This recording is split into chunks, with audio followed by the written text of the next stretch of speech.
My left, Homer, City Council Member. Shelby Carslary, City Council Member.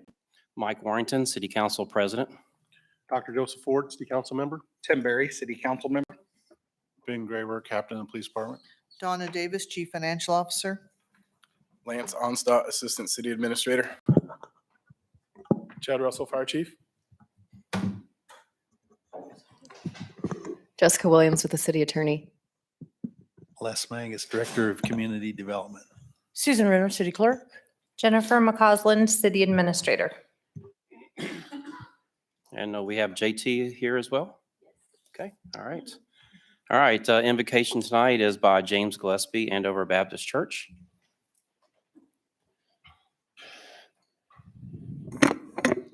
Let's pray. Dear Heavenly Father, Lord, we come to you tonight, Lord, and we just ask you to be among us. Lord, as the council members and the citizens, Lord, as they discuss your business, the business of Andover, Lord, may your wisdom and your grace and your mercy be present, Lord. Lord, we do lift up our community, Lord, as we've gone through some tough times, Lord, with the tornado, Lord. I just pray for all the residents who are suffering from that, Lord, and pray for those who have had their homes damaged, Lord. But Lord, we do thank you. There was no loss of life, Lord. And I do thank you for our city, and not only the council, but Lord, but the fire department, Lord, and the police department, Lord, and the leadership there. I pray that you protect them as they protect us. Lord, I lift up our schools. Pray for the teachers, the students, Lord. And Lord, I pray for the businesses and the homes, Lord. I just pray that you put a blessing upon this town. May you be glorified in it. Tonight, as the members come and the public come, Lord, may your voice be heard. For those who are coming with situations and issues, Lord, may their voice be heard, and may justice be done. But the Lord, we just come to ask that your will be done and a blessing be upon this city. Lord, it's in the name of your son, Jesus, that we pray. And everybody said, amen. Amen. Amen. If everyone would please stand for the Pledge of Allegiance. I pledge allegiance to the flag of the United States of America and to the republic for which it stands, one nation, under God, indivisible, with liberty and justice for all.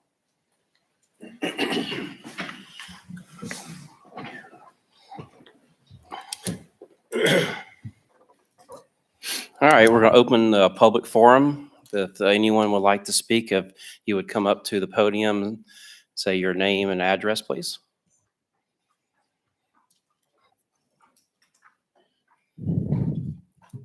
My name is Scott Rackley. I live at 630 East Shade. I'm also the HOA president. City council members, thank you. City staff, thank you for your time this evening. First thing I'd like to ask is, I know National Night Out is coming up August 2nd, and we are seeking to, as we have in the past, close down Menahaw from Sunset Circle to Sunset Circle. If it's too early and I need to do it later on, I can do that too. I just wanted to say that while that was on my mind. The second thing I have is a couple of the homeowners have been asking about the city light repairs of the poles that are down. I know you guys are swamped, so any kind of insight on that would be extremely helpful. Lance or Les, do y'all have anything you can share on something like that? Those streetlights actually belong to Evergy. I know they have had a lot of issues supply chain wise in their business. I've not heard what their schedule is on replacing streetlights. Scott, are you talking about the tornado streetlights, or are you talking about the purple lights? No, the tornado street lights, the ones that were ripped down. So it's still Evergy's. Okay, that's cool. And what dates were you wanting to close down for National It's August the 2nd, which is the National Night Out, which is also Andover Fire and Rescue's deal at the park. So Is that something we need to vote on later when we get the application? I need to know I have the date, so I need to know what time you want to close them down, what time you plan on opening it up. Usually we ask that you have a list of all the people that live in there that have signed off that said it's okay to close access to their home. I okay. have a street closure report. Okay, yeah, I'll need to get that from you because that's the first time I've ever had to fill that out. Yeah, that's a typical form, but yeah, if you can just call Susan, she can help you out. 10-4. Is that? Yeah. Easy cheesy. Thanks, There you Scott. go. Anyone else? All right, last call. Public forum is closed. Mr. President, Yes. I move to accept the agenda as presented. Second? All right. We have a motion and a second. All in favor? Aye. Any opposed? That is 5-0. All right, we have a citizen's request, Jaguar football. Remington and Marty presenting.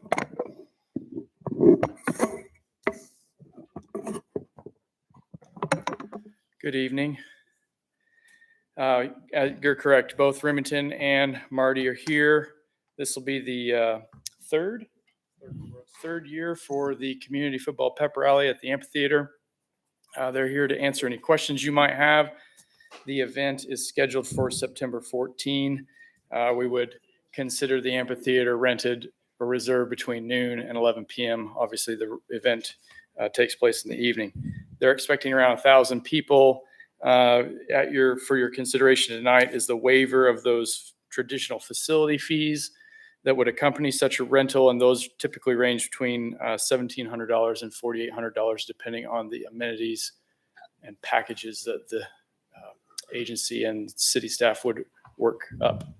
But I'll let you answer any or present any questions you might have for them. It's definitely a great event. Been to it a few times, and Remington's been there just as many. But it's a great thing that we do for our local football. One of the local Oh, football. sorry. Go. Sorry, Homer. I just said one of the local football. Yeah.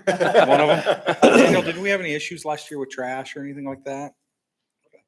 I will say I did have a concern last year about the darkness of the amphitheater. Is there any way we can get more lights up there? We could definitely position some of the traditional event light towers that we use at other events if on the perimeter to increase. It just seemed the stage got really dark towards the last 45 minutes of the function. I do agree with that. Yeah. So if we can figure out a way to get more, put your light towers up and be able to shine them on the stage.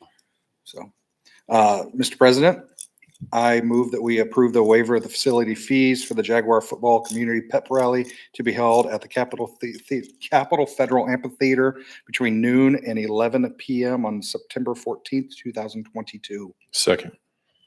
Motion and second. All in favor? Aye. Any nays? 5-0. Thanks. Thank you very much.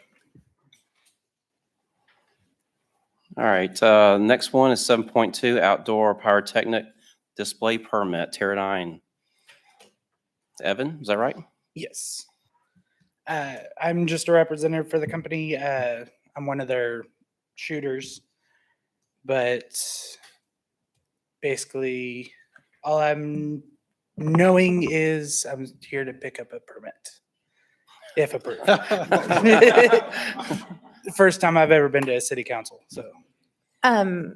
Council President, if you don't mind, I did want this to actually be on the regular agenda because this is the only fireworks show in Andover on the 4th of July. So sometimes the public is curious to know that they can go see a fireworks show. So I believe all your approvals have been taken care of through the fire marshal and the city clerk. And so we're good to go in terms of approvals. But can somebody refresh my mind what time the fireworks show is?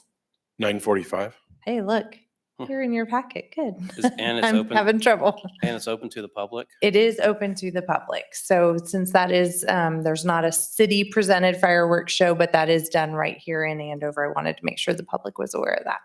Does the public, sorry, Mr. President. I got a question. Yeah. Does the public then just go to Terradyne's parking lot? I mean, when you say it's open to the public. I believe so. In the past, they've even sold food and things like that out into the parking lot area. I don't know if you're aware of the event. Not really. I'm usually at other fireworks shows around the state. So. And then is this like the 12th year we've done it? Does that sound right? Long time. Yeah. I don't know. Mr. President, Yes. I move to approve the request as presented for the July 4th, 2022 at 9:45 PM as presented. Second. All right, we have a motion, a second. Any discussion? I do have a question too for Chief. Do you have any concerns over any of this, from them shooting anything off to parking to access? No, they do a real good job managing the crowd, and they've always done a good job with their display. I had more concerns when the south wind blew debris across the KTA into a field, but that's school property now, and it's all building, and so I don't have any concerns. All right. All in favor? Aye. Any opposed? All right, passes 5-0. Thanks, Evan. Thank you. Welcome to City Council, by the way. You can get your permit now.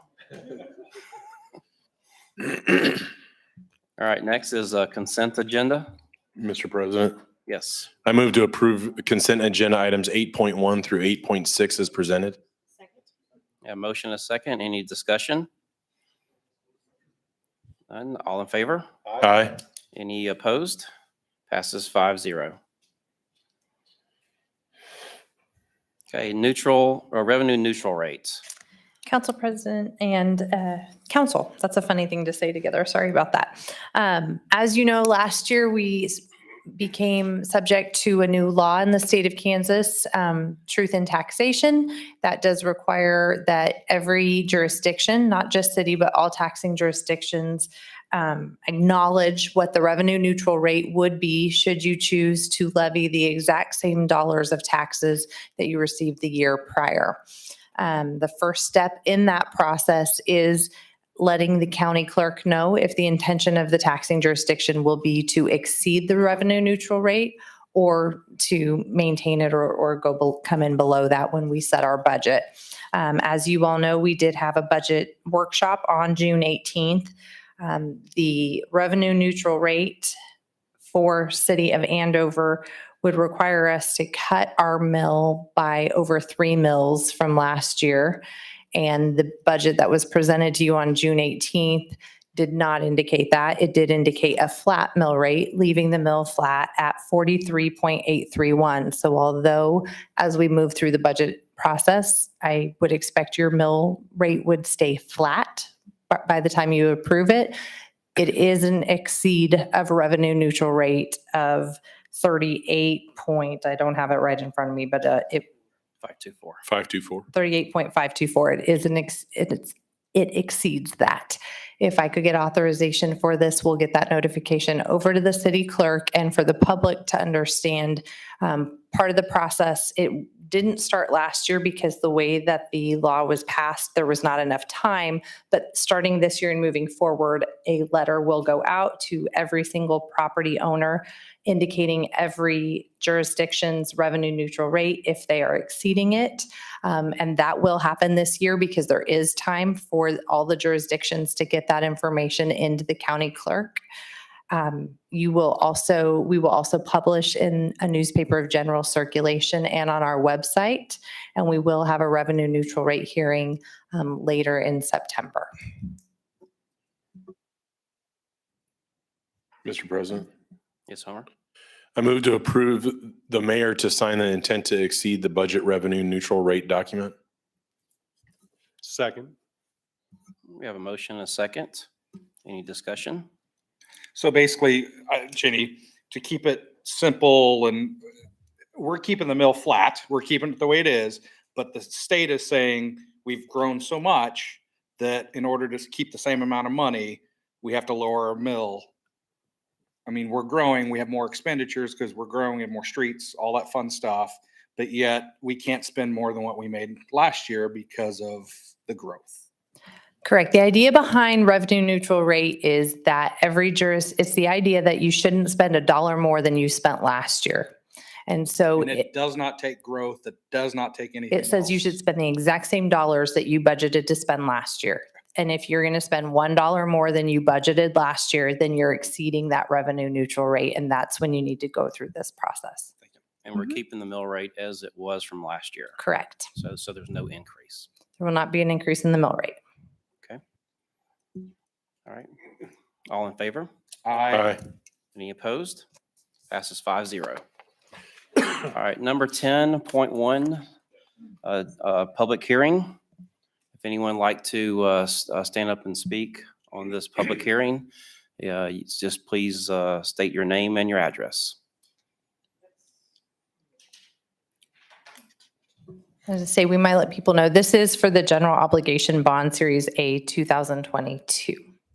My name's Maxine Bauer. I live at 604 East Park Place. We wanted to understand what the interest rate would be on the specials that we're supposed to pay. When will we know that rate? When the bonds are sold in the end of September, is that the date we were looking at?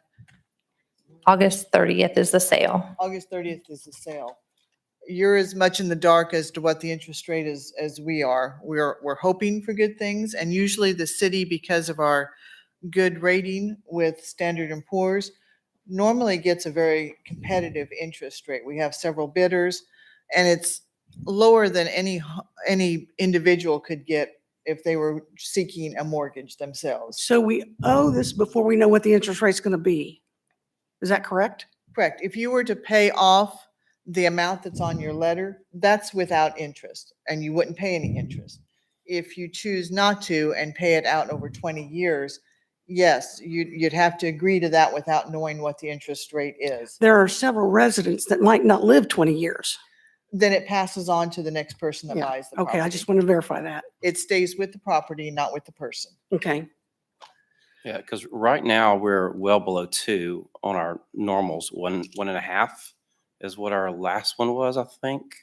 It was under 2%. It was under 2, yeah. 1.8, I So, think. yeah. So we're hoping between 2 and 3%, but I wouldn't, I don't have my Ouija board or my magic 8-ball to help me. A lot can happen between now and then. Things could go down, things could go up. Our financial advisor is going to be trying to follow the market and see what it's doing. But again, until we actually put the bonds out for bid, it's anybody's guess. And typically, how many banks that we normally have bid on those? We've had 4 or 5 the last couple times. So it's pretty aggressive that they're competing against each other they want the business. So it'll be very competitive. One of the reasons our bonds are very competitive is because they are bank qualified, which means we plan on issuing less than 10 million in a year, which means that banks can bid on them easier. So we actually have kind of consortiums of banks that get together and compete against each other. And it is a very competitive process. Whenever we've had a bond issue, our financial advisor has always said that he's amazed at the rates that we're getting. It's better than some of the larger cities.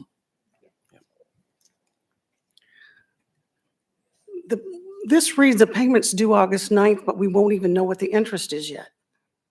Is that true? That is true. But if you're paying off the whole amount, it doesn't matter what the interest is because you wouldn't owe the interest. But what if you're not paying off the whole amount? Then you'll have that amount plus interest over 20 years. Okay, so we pay the flat amount with no interest on it? You would, if you wanted to pay it off now, by August 9th, you would pay that amount that's on that letter. I want to pay it off in 20 years. Then you would pay that plus interest over 20 years. But I won't know what the interest is when I have to make the first payment. Is that correct? When you make the first payment, yes, Yeah. you will. Because the first payment won't be until the November of 23 tax statement. Okay, that's what I didn't follow. Yes. Okay.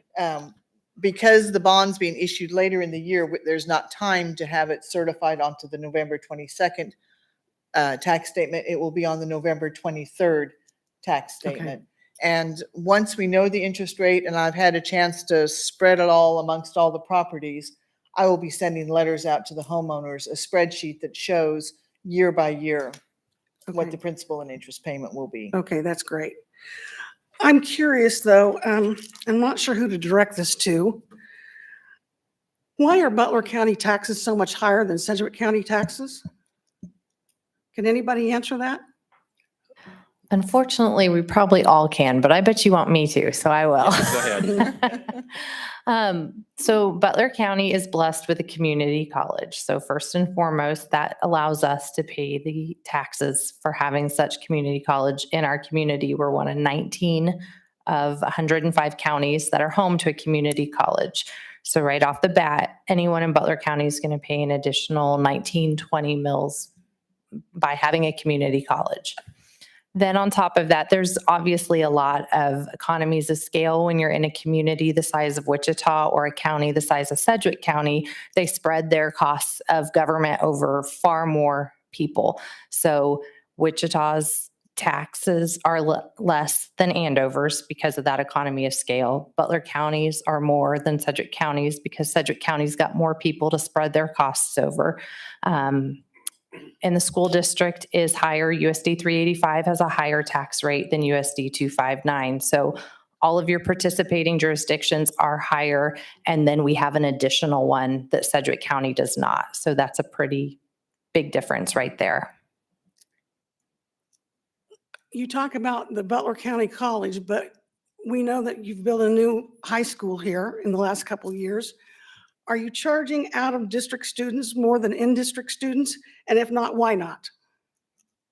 I don't know that I could answer that accurately because that's a school district matter and I would hate to give misinformation, but I'd be happy to get your information and hook you up with someone at the school district so you could ask those questions. That'd be great. Okay. Thank you. Mm-hmm. Thank you. Anyone else?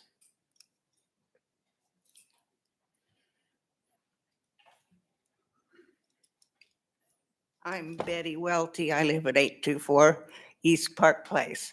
And I want to know when this,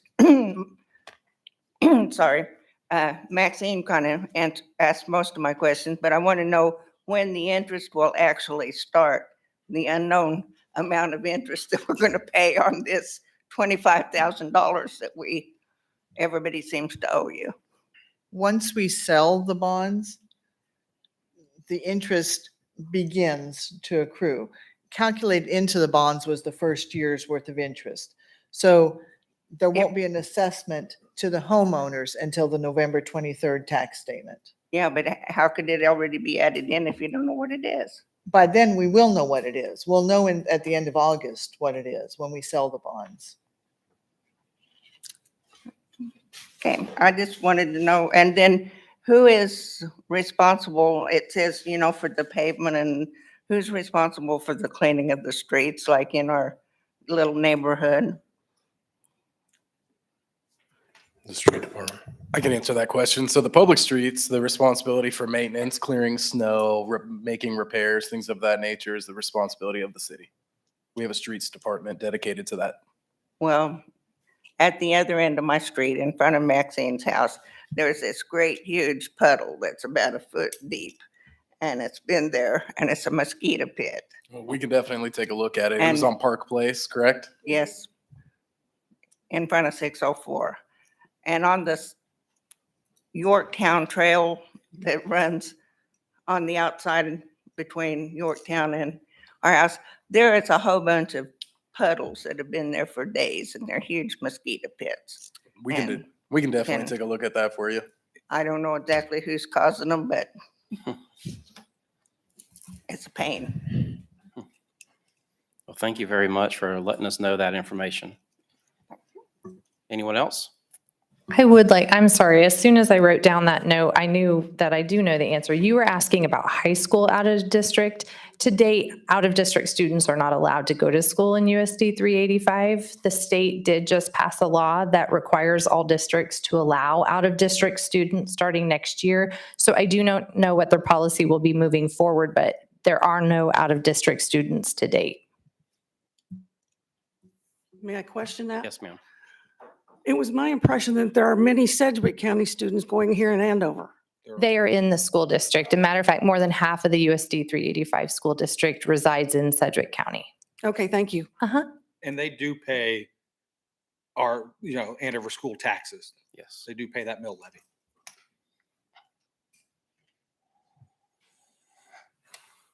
Anyone else? Okay, public hearing is now closed. 10.2 Special Assessment Ordinance. Who has that one I tonight? can talk to you about that, Mr. Warrington. It's been a while since we've done one with the improvements in different subdivisions, but as you can see here in the motion and in your memo, we've got all of the different subdivisions included in this bond sale.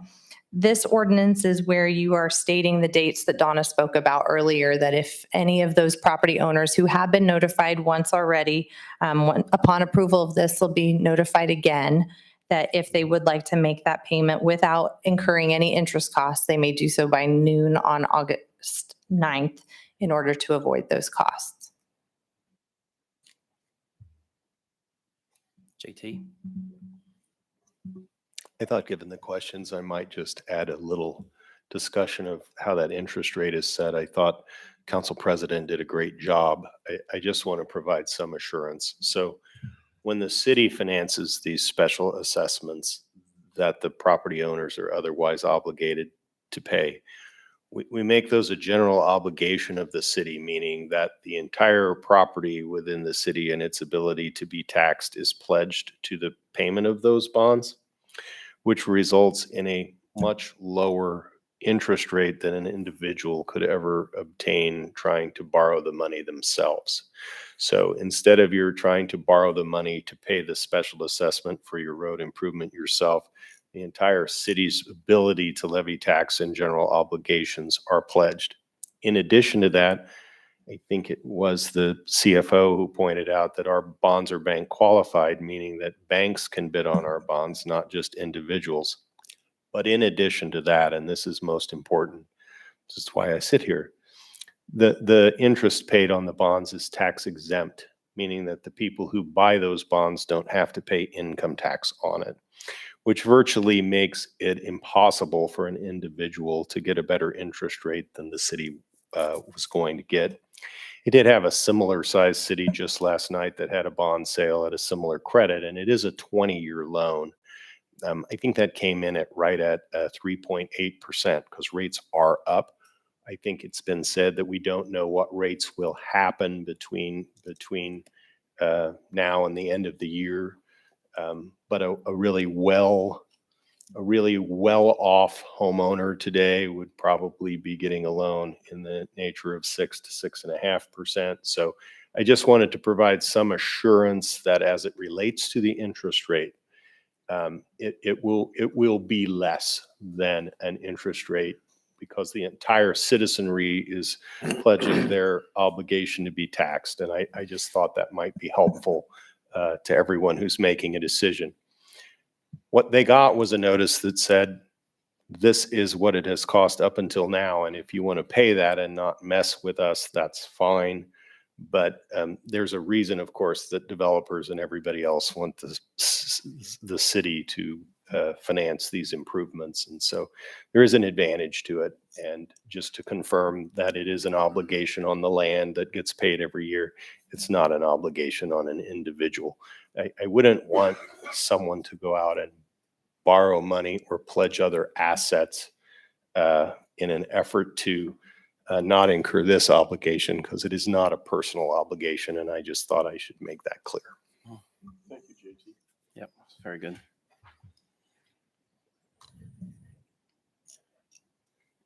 Mr. President? Yep, go ahead. So JT, you're saying someone shouldn't, or our financer shouldn't, let's say the house is paid off, they shouldn't go try and get a loan to pay off that, let's say $22,000. That would be a likely substantial mistake. And I wouldn't want somebody to be tricked into that because they think, gee, I should go borrow this money myself because I can pledge my house or it's paid off or whatever the circumstance may be. It is true that there'll be a special assessment you have to pay every year, but it's extremely unlikely that anybody could be able to borrow this money as inexpensively as the city could. And I just wouldn't want anybody to get tricked into borrowing this money and paying it off early, thinking that they don't know. None of us know what the interest rate will be when the bonds are sold on August 30th. But it will,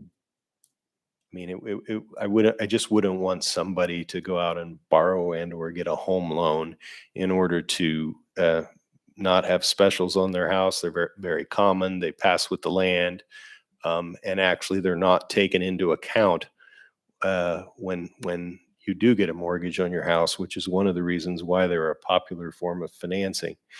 If with new homes, we made everybody just pay for their roads, then their houses would cost $25,000, $30,000, $50,000 tells me more, less tells me $50,000 more if you were paying for the street in front of your house. So your ability to qualify for the loan and to buy the house would cost $50,000 more. And so that's one of the advantages of using this special assessment facility. Thanks, JT. Mr. President? Sorry. Oh, sorry, go Donna, ahead. can they pay these off? Can they add more to the payment every year? Or, I mean, I don't know how No. that works. That it's a set amount every year. If after 10, 15 years, they want to pay, they can pay them off at any point, but they will be responsible for the full 20 years worth of interest, which is by state statute. Some cities like Wichita exempted themselves from that because they're large enough to make up that interest. We're not. One thing that I was going to mention, I don't pretend to give people financial advice, but what I do tell them is, if you pay this now, if you don't plan on living in that house for 20 years, you're paying off somebody else's specials. So, anymore, people don't stay in a home that long. But some people still choose to. They may have the money laying around, but again, I ask them to look at what kind of interest are you earning versus what you're going to be paying. Right. Thanks, Donna. Mr. President? Yes, Homer. I move to adopt an ordinance levying special assessments against property and heritage first, Prairie Point at Cornerstone second, Cornerstone ninth, excuse me, Cornerstone 10th, Meadowbrook, and USD 385 Meadowlark for improvements in said additions, and authorizing staff to send notice to property owners in such additions detailing special assessments and allowing such property owners until August 9th, 2022 at noon to pay said special assessments in full without incurring interest costs related to the debt issued for the financing such improvements. Second. Got a motion and a second. Any discussion? All in favor? Aye. All opposed? Passes 5-0. 10.3, public sale resolution. Mr. President and Council, this item is where we actually authorize the sale to commence, the documents to begin to be prepared to move forward with a sale. That amount of $4.365 million is the highest side. There will be some who may choose to pay those specials up front, and so that may come down from there, but we are asking to authorize a not to exceed amount of $4.365 million for a sale. Mr. President? Yes, Homer. Move to adopt a resolution authorizing sale of $4,365,000 in Series A 2022 general obligation bonds of the city of Andover, Kansas, and authorizing the city of Andover's bond counsel and financial advisor to prepare the necessary notices and documents to conduct such sale. Second. We have a motion and a second. Any discussion? All in favor? Aye. All opposed? Passes 5-0. 10.4, 2022 Bonds Financial Service Agreement. Jenny, is that you again? Yes, sir. Mr. President and Council, this is the agreement between, we've been talking about our financial advisor who's by name Dustin Avey. He's with Piper Sandler out of the Kansas City area. Every time we go through a bond sale, we either have an agreement on the front end of multiple bond sales or a year. And so this one before you is for 2022. This is the only planned bond sale for the city of Andover this year. So 6 one, half dozen the other, but we called it for 2022. We do a new agreement with Mr. Avey every time because he is not like your city attorney or your bond counsel appointed by the mayor. So this just memorializes the relationship, the expectations of what the financial advisor provides and what the city provides. It is the same verbiage as the previous several that we've done with Mr. Avey in the past. Mr. President? Homer? I move to approve the financial advisory services agreement with Piper Sandler for matters related to the issuance of bonds and notes in 2022. Second. We have a motion and a second. Any discussion? All in favor? Aye. Aye. All opposed? Passes 5-0. And I would let you know, Mr. Avey will be here on the date of the sale to give you results of the bond sale, and he will be doing a lot of behind the scenes work between now and then. Thank you. All right, 11.1, a work order, Parks and Rec. Lance, do you have that one? I do, Mr. President, Council. As you guys know, two vital city facilities are currently planned for replacement. One that's been planned for replacement for quite some time, one that unfortunately was not. Those two are the Andover Community Center and 13th Street Sports Park, as you'll remember, part of the Family Future Forward sales tax projects. The second facility I'm referring to is the Central Park Lodge, which was not planned to be replaced anytime soon. But as a result of that April tornado, it needs to be replaced. So the community center, we had always projected to be, say, 4 to 6 years away from replacement. But the Central Park Lodge is an immediate need. It is a heavily used, vital component to the facilities the city has. Further, in that April tornado, over 1,000 trees in Central Park were lost. Multiple storage facilities that the Parks and Recreation Department were also total losses in that April tornado. So a lot of work that we need to do to ensure that we plan this work to be complementary as opposed to duplicative. Staff is recommending that we begin this process with developing two concepts, one for the lodge in Central Park and one for the 13th Street Sports Park. So those concepts, or at least the concept for the lodge, would transition directly into construction drawings so we could get to that replaced as soon as we can. The conceptual plan for the community center, again, would be delayed until it gets into construction, until we're ready to embark upon that third phase of the 13th Street improvements. In addition to those concepts, the scope of the work order for your consideration also includes a landscape plan. Can't replace 1,000 trees at once. It's just not possible to maintain that and ensure that they all continue to survive. So strategically looking at Central Park, putting together a phased approach to replacing some of those trees is included. It'll also explore some storage options for our Parks and Recreation Department. And then kind of generally assess Central Park planning holistically, making sure we're citing these replacement proper or amenities appropriately. The team that's being proposed for this is Professional Engineering Consultants, PEC. They obviously have experience with what's happening with phase 1 and phase 2 of 13th Street Sports Park. And then they understand our Parks and Recreation Playbook 2030, our 10-year master plan for Parks and Recreation. And then they've also completed various landscape architecture projects for us recently. Also with PEC is LK Architecture, who was the lead design architectural firm for the amphitheater when it was built. And then also with Avant Acoustics, who was also involved in the design and ultimate construction of the amphitheater. So the work order itself will be funded by a combination of two different sources. One will be insurance proceeds from the losses that we experienced during the tornado, and then the portion of this work order that's dedicated to the community center will be funded with sales tax revenue, the Family Future Forward sales tax. So staff would recommend approval of the work order. Josh Golka with Professional Engineering Consultants is also in attendance, and we will try to answer any questions you may have. Lance, I have one right off the bat for you.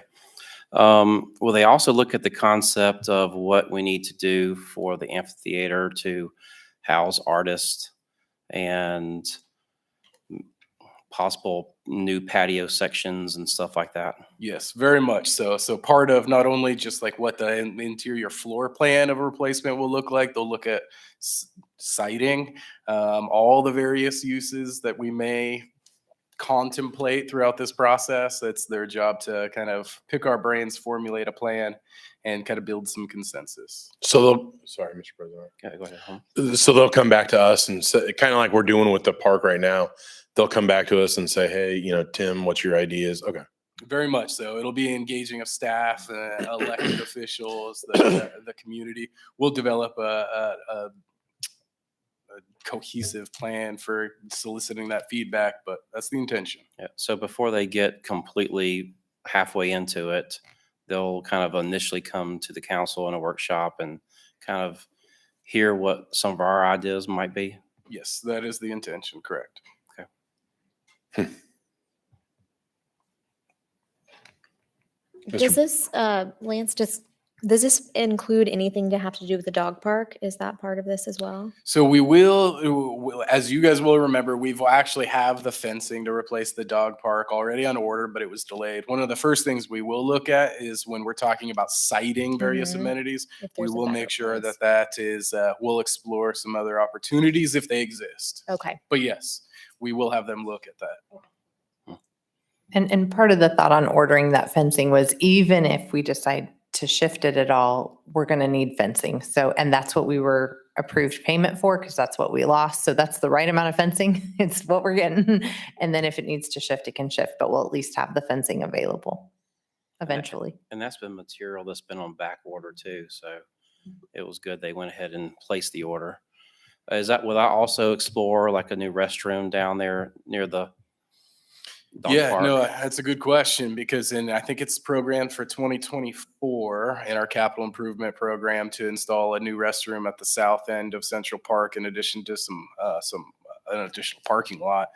So we've asked, or we're going to ask, that our consultants look at not only what we need to replace now, but within context of what we have programmed in that master plan, in our strategic master plan for 10 years, to see how it all relates to each other.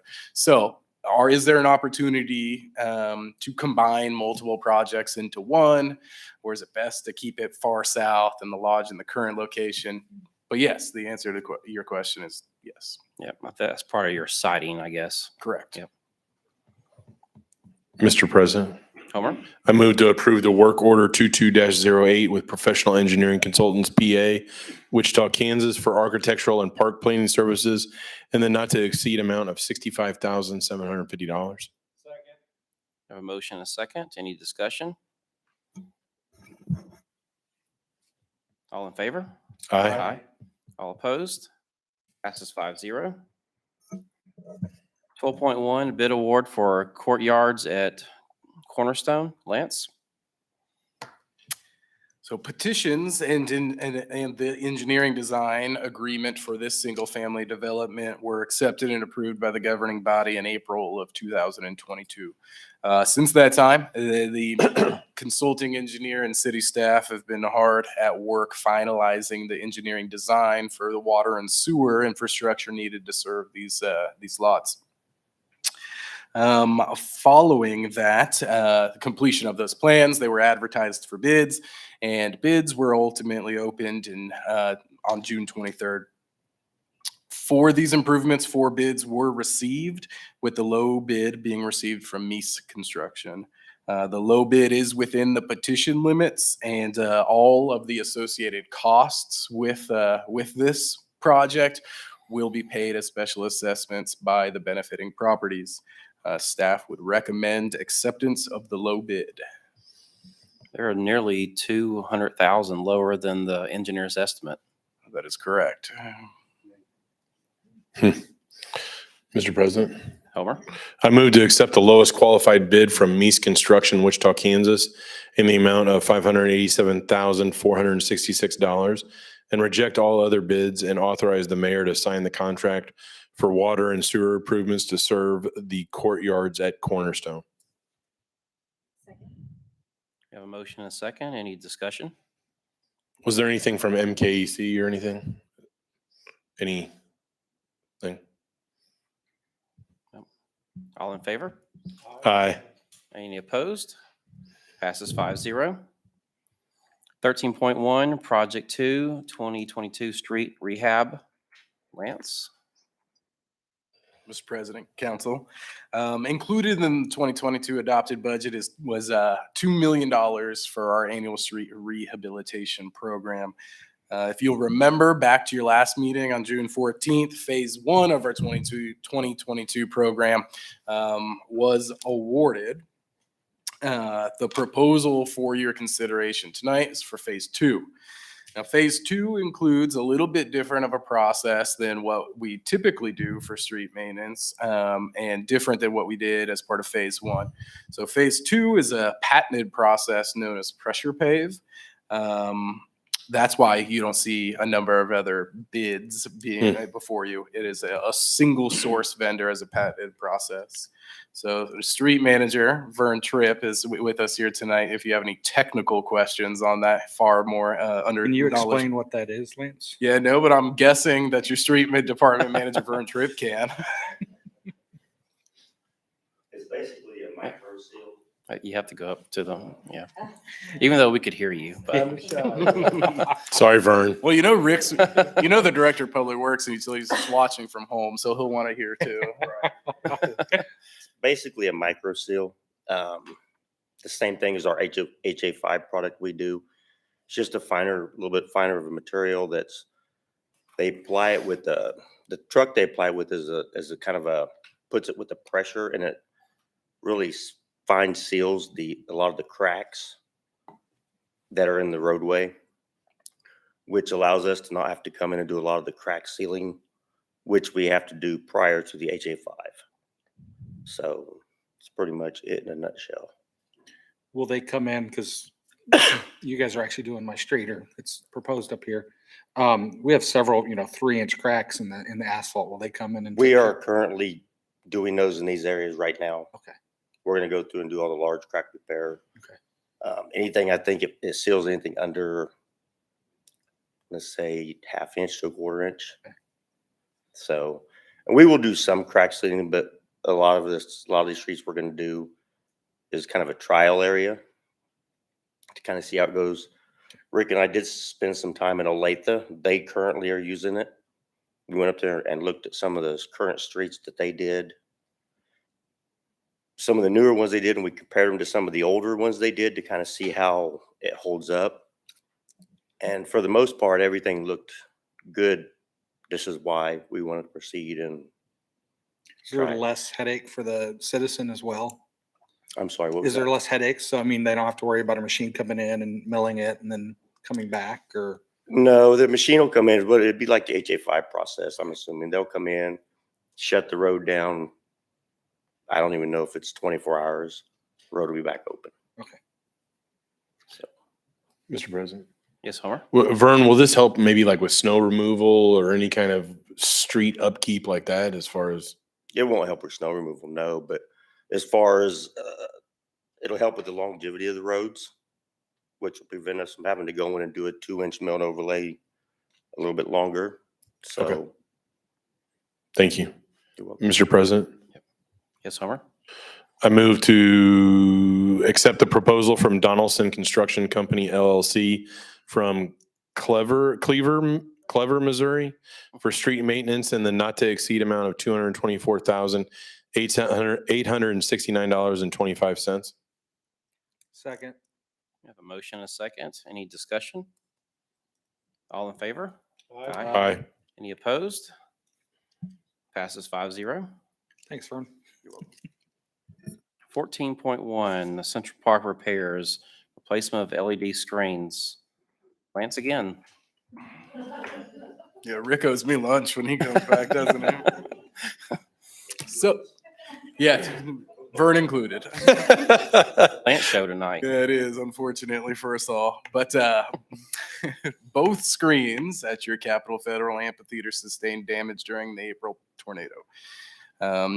Staff did solicit a repair estimate for those screens. That repair estimate is approximately $50,000. That repair estimate has been verified by the city's insurance carrier. Now, when we got that, we had a lot of conversation with the vendor on that about what that repair would mean.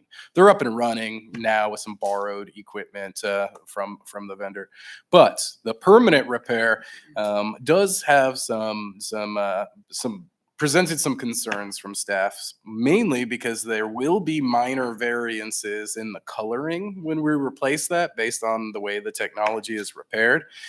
So mixing the repair components with the existing components will produce some variances in what you see in the viewing experience. In response, staff also asked the selected vendor to price full screen replacement. So in addition to avoiding those variances, there are a couple of advantages to replacing the screens completely. So one of the main ones being, if we replace them, we will replace them with with technology that's a true 16:9 aspect ratio, which again is going to offer a little bit wider of a viewing experience, but also a better viewing experience for a lot of the media that we feed into the computer equipment and is depicted on there. For example, the movies in the park, most movies nowadays are 16:9. Lastly, full replacement. If we put in new screens, we will get an additional 5-year warranty on those new screens. And from a staff's perspective, anecdotally speaking, the screens that we have currently there are a constant source of frustration. They are consistently needing warranty work. That warranty is about up on the current ones. So for all of those reasons, staff would actually recommend that you authorize the purchase of the 2 new video screens. So again, the entire purchase of approximately $85,000 would be covered by insurance. It's just using some of the insurance proceeds for the rest of the losses that we were able to collect within Central Park. Would the mounting be the same? There'll be slight, they'll have to adjust the mounts to fit the wide screens, but that's included. In the summary, it says this is $36,000 less than the original system. So when we bought them originally in 2018, this is $36,000 less? Correct. Okay, that's excellent. Mr. Mayor, or sorry, Mr. President. Yes, Homer. I have a question. So Lance, in regards to, like, why don't we wait then until what we've talked about previously with the ACC and the lodge, maybe doing something in there, or having those engineers maybe help plan something there, one. And then two, what do we do on these screens? I know last night we talked about in our city council workshop, we talked about maybe sponsorship, but that wasn't necessarily utilized on those screens. And I'll be honest with you, on the concert on Friday night, I didn't see if the screens were utilized, and they could have been. I just didn't look up to see.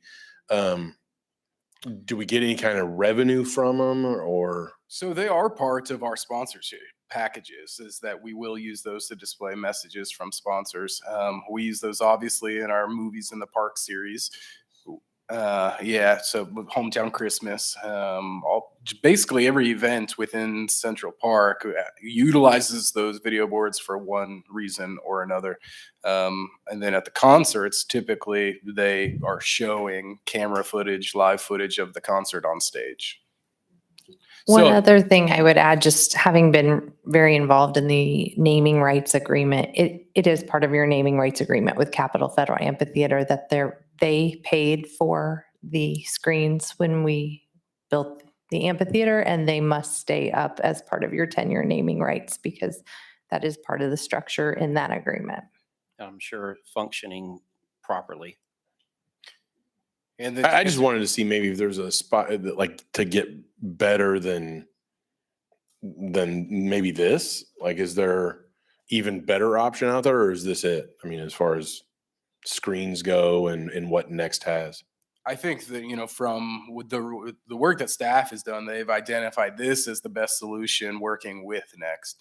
To answer your first question about timing, so what's making those video boards run now are some loaner panels that we have that we can't have for very much longer. So this was a solution to get through that first concert last weekend. I don't know if Daniel is still here. Daniel is the one who works extensively on those video boards. I don't know if you have anything to add. And if this is to be approved tonight, Daniel, or whoever does the ordering, when will the replacements be installed?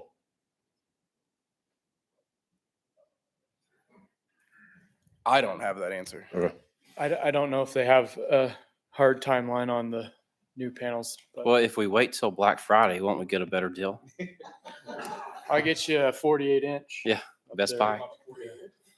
I guess, how much do you want to know about the screens? There are multiple components of the whole system that are either on loan or patching it so it worked. If you remember that the brains of the system used to live in the lodge and it communicated to the main screens via fiber. The lodge system obviously was not functional up there. There is a temporary rack in a temporary sight box backstage to replace that function. So we do have scrolling media. We do have live video spot capabilities now. It was used on the weekend. And we can do our DVD type media for movies in the park. But the potential upgrades for the scaling alone is a huge benefit to us. When we bring in outside vendors, Grub and Groove, other community partners, we have tremendous hurdles to get over during practice and rehearsal for the simple matching whatever they are bringing for systems to the scaling aspects of our. It sounds like it's not that big of a deal, but it's very impactful, particularly on the live video components. But most of the boards up front, they got just tremendous numbers of small holes that you can't see from in the bowl or in the lawn. But they're damaged. Some of it's like they got sandblasted, during the storm. And I think there are 20 something of them that those large screens are made up of much smaller units that are chained together and so forth. But a lot of them are on loan, and Lance is right. They were concerned if we replace a third or half of them, you're going to have some strange variation in the colors that may not match. But any possibility of salvaging those and using them for like information boards, like at the 13th Street or Community Park, to where they still have some useful. I mean, if it's scrapped, it's scrapped. But if it's not playing a movie, but it might, list the amount of teams playing ball that day, and maybe a bracket or something that's computer. That's a possibility. Obviously you would need to recreate all of the control side of back of house things for that. And I'm not 100% sure, Lance, if the dollars that they've quoted us are contingent on them retaining the product that's in the air now.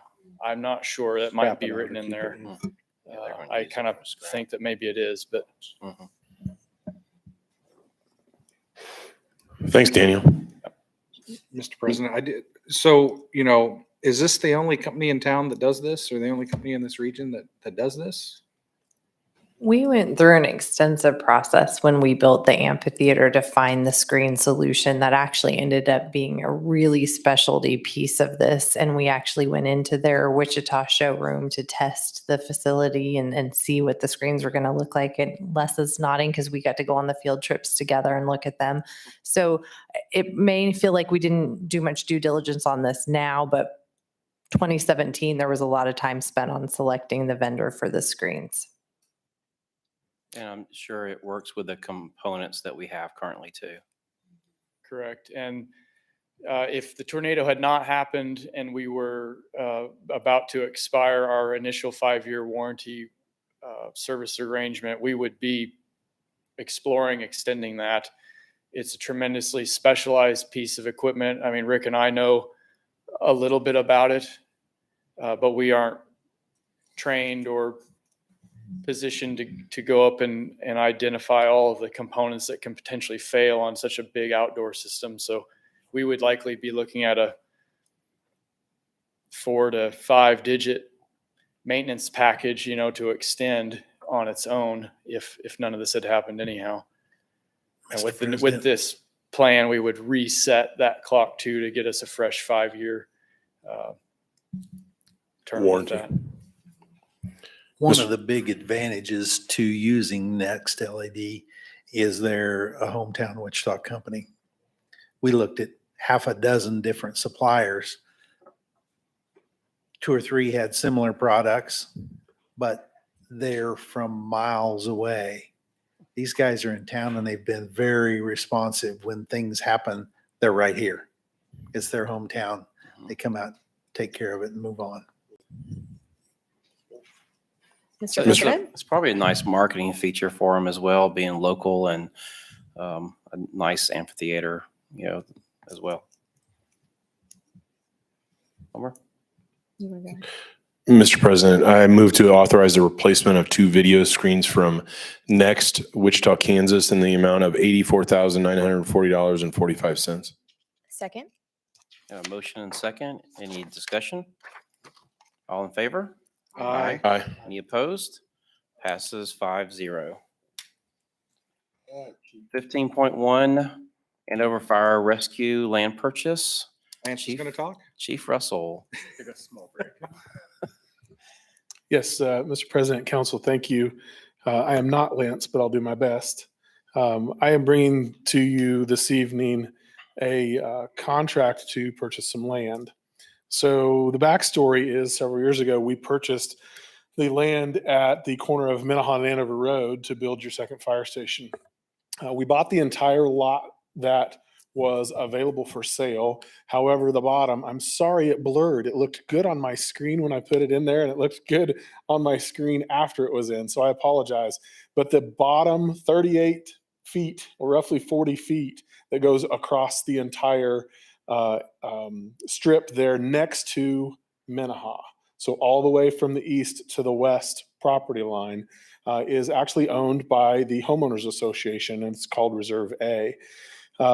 We have been working with the Homeowners Association for quite a long time about the planning for the fire station, and they have been extremely supportive of the fire station coming to their neighborhood. And one of the ways that they have shown their support is we worked with them earlier in the early site plan process because we really needed a driveway that would go across their property.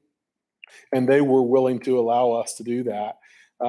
It really, as we've continued the planning process, the best use of this reserve for them and us is for us to own the property and maintain the property. It's going to be part of our future plan, which is going to be some green space in that area.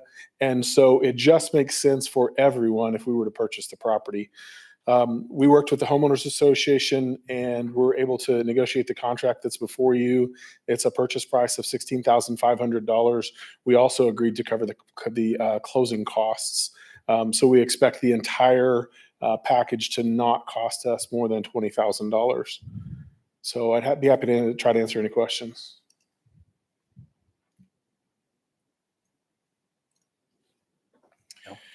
Mr. President, I move that we approve the contract with the Reflection Lake Homeowners Association for the purchase of Reserve A adjacent to the Fire Station 2 project for the amount not to exceed $20,000 and to authorize the mayor and/or council president to sign the same. Second. Have a motion and second. Any discussion? All in favor? Aye. Aye. Opposed? Passes 5-0. Number 16.1, recycle and solid waste contract. Lance again. It's me again. So as you guys will remember, at a previous workshop, the city had presented, we had a discussion, we held a discussion about our agreement with Waste Connections Incorporated of Wichita regarding our contract, our current contract that's expiring. At that workshop, staff presented multiple options and we discussed those multiple options, but the ultimate direction given to staff was to attempt to negotiate directly with Waste Connections on an extension of our current agreement. We did propose or bring those proposed rates and the rest of the contract at a workshop as well. They're included in your packet. The full agreement is, as well as on the screens here, which is a table of comparing the current rates with the proposed rates. As you can see, those that choose to use the trash components through Waste Connections and utilize a 95-gallon carts currently pay $11.19 a month. Under the new agreements for your consideration tonight, that price has increased $1 to $12.19 per month. New for this agreement is the option to utilize the 65-gallon carts for trash service.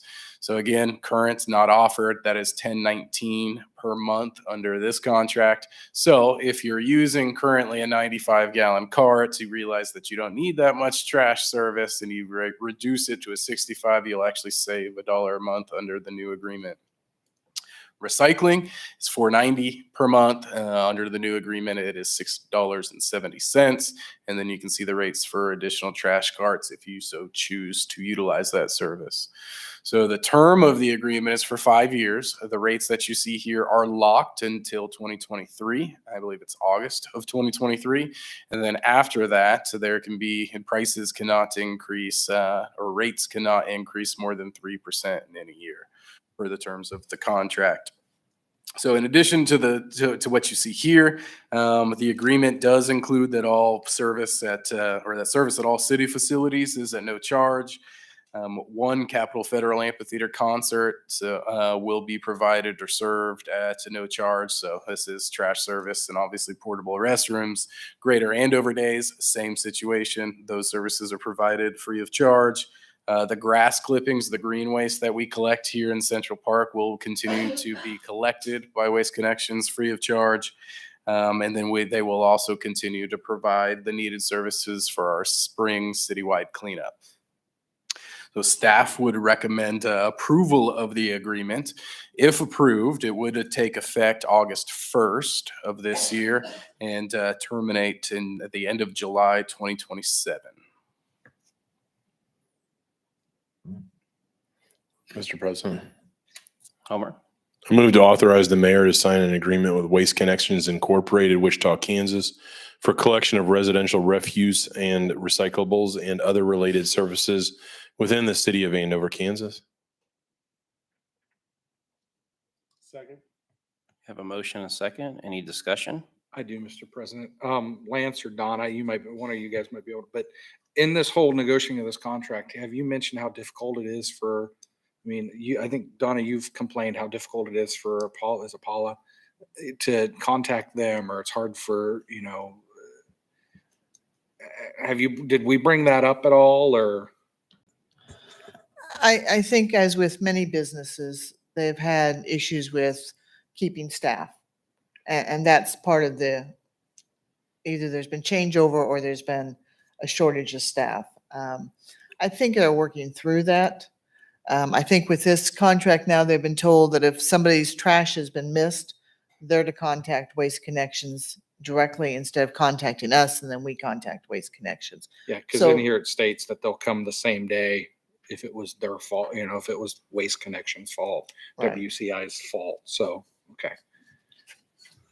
And I will say, as this agreement is structured slightly different than the existing one, the one that's set to expire. So we have an entire section, Article 2 of the agreement, that's standards of service.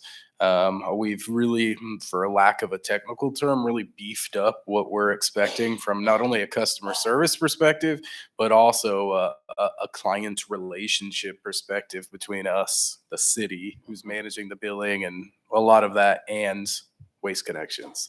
So it's much more. No, go ahead. Article C or Article 2, letter C or Part C, it states WCI personnel should promptly clean up and otherwise, all made. So when my guy just dumps the trash can out and crap goes flying everywhere, he's got to go chase that down instead of me. Is that what this is kind of reading? Correct. Okay. So, and that's what, we wanted to make sure we itemized those things specifically in the agreement, because then as you continue to read through the agreement, there's steps that can be taken to ensure that the agreement is adhered to. Mr. President, Homer? move to authorize the mayor to sign an agreement with Waste. We've already done that. Oh, yeah. Thanks. We were Oh, in that's right. discussion. You had a discussion. I just had discussion. That's right. All in favor? Sorry. Aye. Aye. Any opposed? Passes 5-0. Thank you for catching that. God bless you. Software purchase, 17.1 asset management software agreement. Lance? Last one though, we're almost done. You're almost done with me anyway. But so this again is a topic that we've had discussions with you all at a previous workshop. So it should not just, so you should have definitely have some familiarity with it. But at the last workshop where we talked about this, your Director of Public Works and Utilities presented what his department, so he and the managers of each department within Public Works and Utilities, had spent about 2 years, a little over 2 years, evaluating various vendors for asset management software. At that workshop, they presented to you all what their preferred software provider was. So I'm not going to spend a ton of time explaining what asset management software is, but for those in the public and for just briefly, this is the software that we'll utilize to inventory all of our public infrastructure assets. So again, we estimate that to be over $250 million in public assets. This will tell us specifically once we're able to build this inventory. But the real benefit of this software is not only the inventory, but what it allows us to do in terms of tracking maintenance costs, for example, assessing the ratio between preventative maintenance and corrective maintenance for a piece of infrastructure. Once you start to see corrective maintenance start to outweigh preventative maintenance, then that's starting to trigger conversations of replacement. So that, again, tracking those maintenance expenditures then lets us be a little bit more strategic in our replacement strategies. So the terms of the agreement for your consideration tonight end in 2023. It includes both a subscription to the software and a one-time charges for implementation costs. So the recurring contractual costs that we'll see with this software are approximately $23,000. All costs will be funded by a combination of multiple funds. Again, this is new information, but the wastewater utility fund, the stormwater utility fund, the street department general fund, and the parks department general fund all will contribute to the funding of this software as all major users, owners, and maintainers of public infrastructure. So funds are available in all of those funds for 2022. The proposed 23 budget that was presented to you at the retreat included all the costs associated with this as well.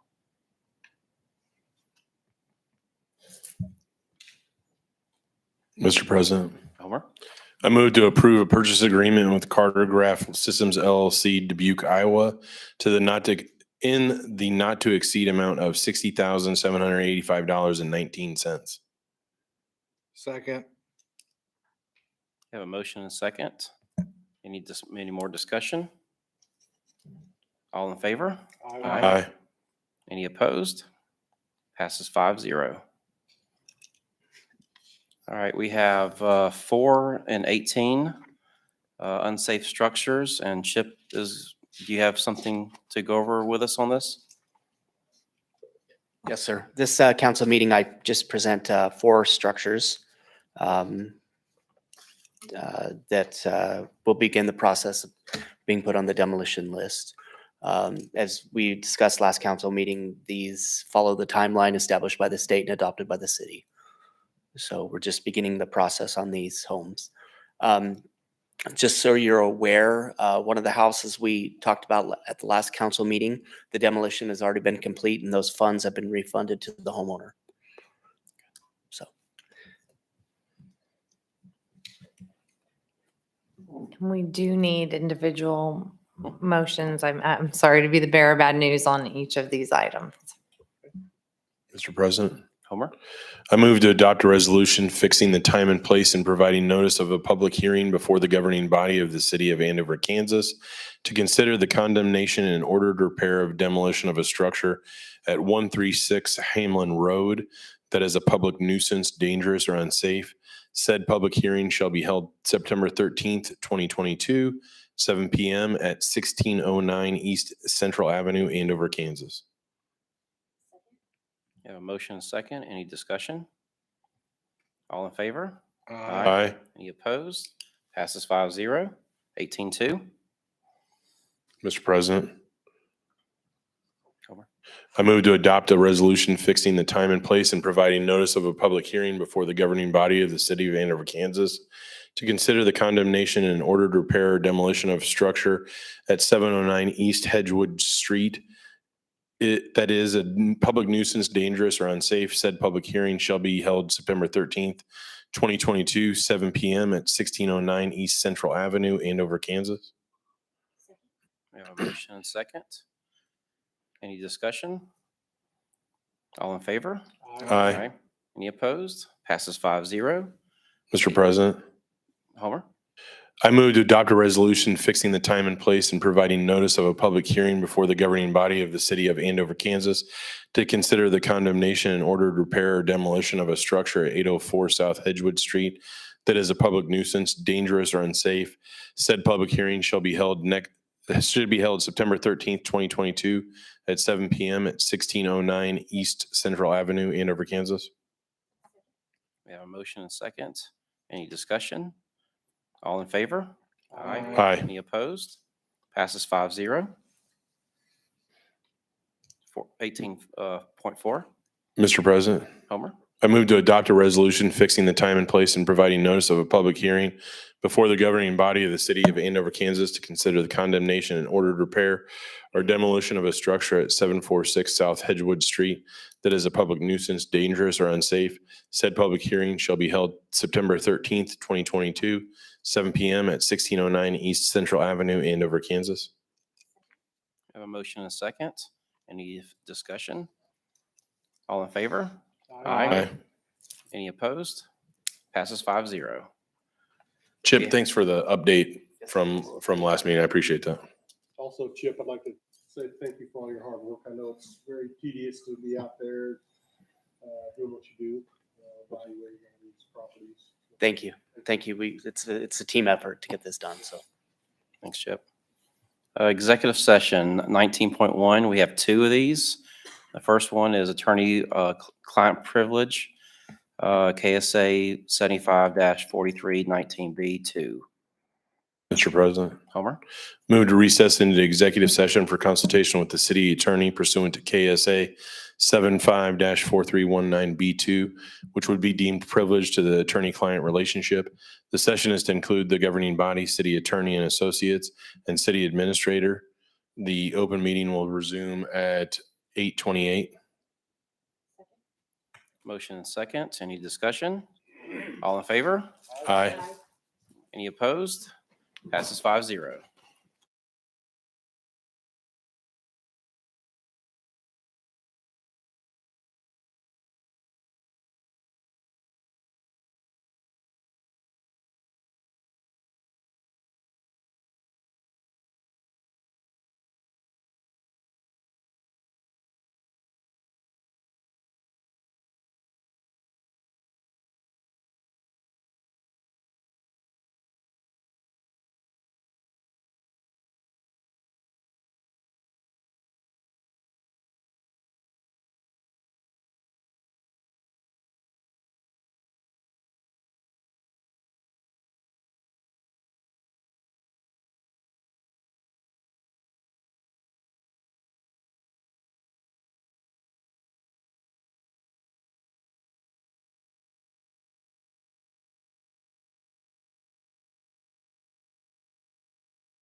executive session.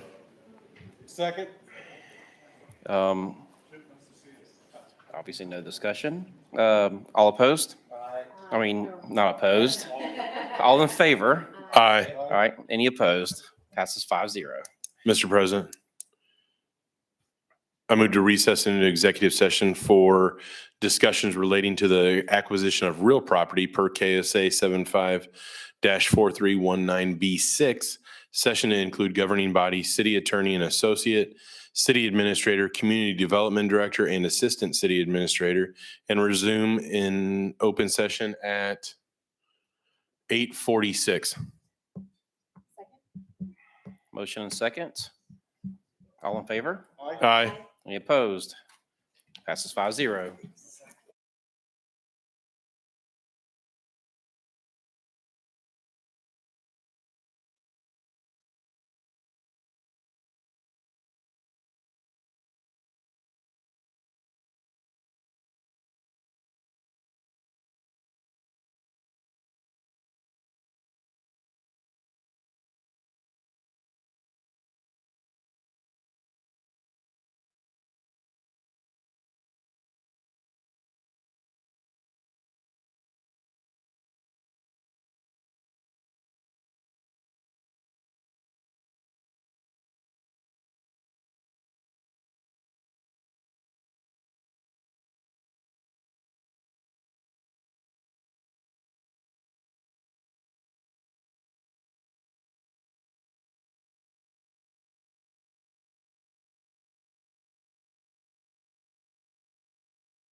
All right. Mr. President, Homer? I move to come out of executive session. Second? All right, motion is second. All in favor? Aye. Passes 5-0. Member items. I just have one thing. My only item is just another big thank you to Reflection Lake. Yes, I do live there, so I am biased. Thank you to the residents and to the HOA and to Scott. We know in the city how an HOA can be a really defining factor in our big projects that we have. And so to have a community that just really sees the benefit in the fire station and is willing to come to the table as a good neighbor. It's really awesome to see, and it's made the process so much easier, as Chief Russell has mentioned. So just thanks for being good neighbors, and I know the city will try its best to be a good neighbor as well. I'm excited that they'll be there in less than 4 minutes to my house in the future. I had the opportunity this last weekend to participate in volunteering for the concert, and so that was it was a fun time. So Tim, thanks for doing that previously and talking about it. I had fun doing the hospitality management with you. So that was definitely a sight to see, and excited for concerts in the future as well. Lance, if I saw the the software we're doing, as far as data inputting, if there's any, it's not pretty. There's no concert. There's no famous person coming to input that stuff. But if that team needs help inputting data, let me know. I will not volunteer for that. So.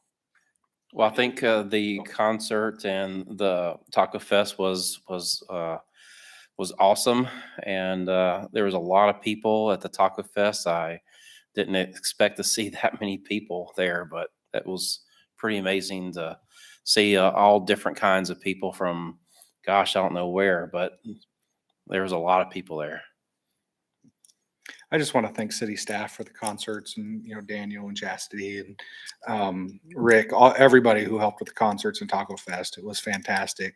I did my normal, what do you call it, hospitality manager. I did my normal runner for the concert, and it's always a good time. It's always fun to be able to do that. But I just want to thank city staff for all their hard work. You don't see what the parks and street and everybody does to get this concert going, and to have another event right afterwards. Day after. Everything may have been already set up, but it's still a lot of work to turn that back over and make sure the park looks good. Taco Fest was fun.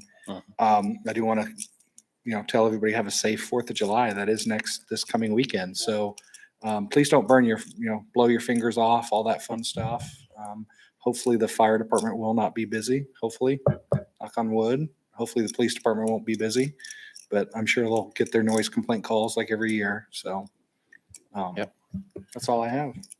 We kind of stole my thunder. I was just going to say have a happy 4th and be safe. So that's it for me. Staff, anything? Be good neighbors. Be good. Yeah, that's right. Clean up after yourself. Your 4th of July trash. If it's anything else, call Waste Connections. Mr. President, Homer. I move to adjourn. All right, motion second. All in favor? Aye. Aye. All right, good night.